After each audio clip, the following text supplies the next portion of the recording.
আজ দেখাবো তোমাদেরকে দিল্লি স্টাইলে এগ রেসিপি। এই জন্য সম্পূর্ণ আমি প্রথমে ডিমগুলিকে বের করে এনেছি। বের করে আনার পরে ধুয়ে পরিষ্কার করে ননস্টিকের কড়াইতে আগে থেকে কয়েকটি আলু সেদ্ধ করতে বসিয়েছি। এরপর ডিমটিগুলিকে দিয়ে ভালো করে সেদ্ধ করে নেব এবং এগ রেসিপি বানানোর জন্য বিভিন্ন ধরনের যে মশলাগুলিকে আমি আগে থেকে তৈরি করে নিয়েছি। এরপর গ্যাসের ফ্লেমটাকে জ্বালিয়ে ননস্টিকের কড়াই বসিয়ে সামান্য তেল দিয়ে পেঁয়াজের কুচি, আদা গ্রেট করা, রসুন গ্রেট করা, হলুদ, নুন, লঙ্কা দিয়ে ভালো করে মশলাটিকে কষিয়ে নেব। মশলাটি প্রায় হয়ে এলে আগে থেকে যে সেদ্ধ করা আলুটা রয়েছে সেই আলুগুলিকে আমি হাত দিয়ে ভালো করে মাখিয়ে নিয়েছি। মাখিয়ে নেওয়ার পর আলুটিকে কষিয়ে নিলেই রেডি হয়ে যাবে। এরপর আগে থেকে যে সেদ্ধ করা ডিমগুলি রয়েছিল সেগুলিকে ছুরির সাহায্যে হাফ করে নিয়েছি এবং মশলা কষিয়ে রাখা আলু যে সেগুলিকে আমি হাতের সাহায্যে গোল করে নিয়েছি।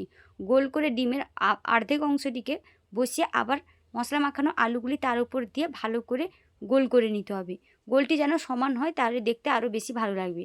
এরপর আলুটি গোল করা হয়ে গেলে প্রথমে ব্রেড ক্রাম্বসের ওপর ছড়িয়ে সামান্য সামান্য ডিমের ওপর দিয়ে আবার একটু ব্রেড ক্রাম্বসের ওপর দিলেই রেডি হয়ে যাবে একে একে। এইভাবে প্রত্যেকটা আলুগুলিকে একইভাবে তৈরি করে নিতে হবে।